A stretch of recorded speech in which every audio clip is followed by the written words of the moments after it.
Do you want to know how to design an assessment strategies for learning in the e-learning model? So if this is your case, keep watching this video.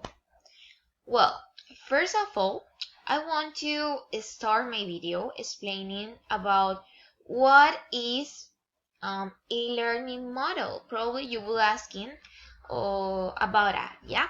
So, well, online education is understood to be one in which students and teachers participate in a digital environment through new technologies and computer networks, making intensive use of the facilities provided by the internet and the digital technologies. But well, how important is this? Well, it contributes to improving interactivity and collaboration between those who learn, between them, and those who teach. Likewise, it allows the personalization of the learning programs, the particular characteristics of each student, and as well as self-evaluation. Well, let's continue to the assessment strategies for learning in a e-learning model.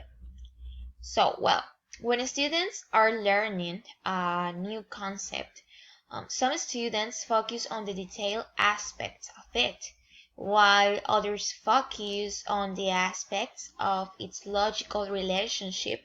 Some are more independent and want to learn on their own, while others prefer to study together close to their teachers and together with their classmates.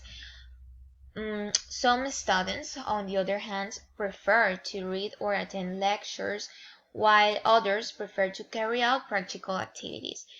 So, strategies tend to be organized, conditioned by various factors, generating a peculiar way of thinking and acting of each student on the construction of their own knowledge. This preferential use of a certain set of strategies is called learning style, and its existence is closely linked to factors that need to be understood in more detail. After analyzing the different investigations of the subject, they conclude that it seems sufficiently proven that students learn more effectively when taught taking into account their predominant learning styles. However, as we mentioned before, in any educational interaction mediated by the technology, and it is not only necessary to consider the learning style of the students, but also the teaching style of the teachers, which sometimes don't correspond in addition to the technological context itself where those styles are manifested.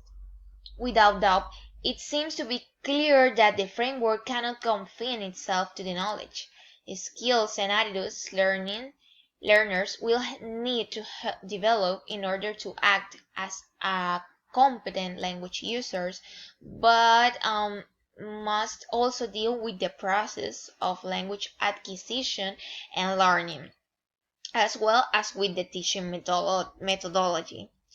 A really helpful guide we have to assess the learners in an e-learning model is taking into account the common reference levels. In this case, we use the Common European Framework reference for language, and it has become an important part of teacher lives. It helps us to evaluate the students and his or her skills, depending on the case, and see if the learner is really achieving the goals proposed in the course. It seems that an outline framework of this broad level gives an adequate coverage of the learning space relevant to European language learners for this purpose. In this case, as we can see in this picture, we have the breakthrough, the way stage, the threshold, the vantage, the effective operational proficiency, and mastery. When one looks at this sixth level, however, one sees that they are respectively higher and lower interpretations of the classic division into basic, intermediate, and advanced. The scheme therefore proposed adopts a hypertext branching principle, starting from an initial division into three broad levels. As we can see here in the image, we have the A, the basic user, the B, which is the independent user, and C, the proficient user. So the global scale they present are really useful and will help us to evaluate the different skills that the students should have in the e-learning course. So in this case, regarding with the information I read about it, for me this is one of the best assessment strategies we can use in a class, taking into account this scale. We can evaluate the um, level of the students and if they are really reaching their goals. So if we evaluate in depth this table, um, the European language learners and the framework who is established, we analyze this, um, the the chart they give us to take into account when a user is basic, independent, or proficient. If we analyze those aspects, we will make or design some other strategies and the classes regarding to the level the student have um, in the moment.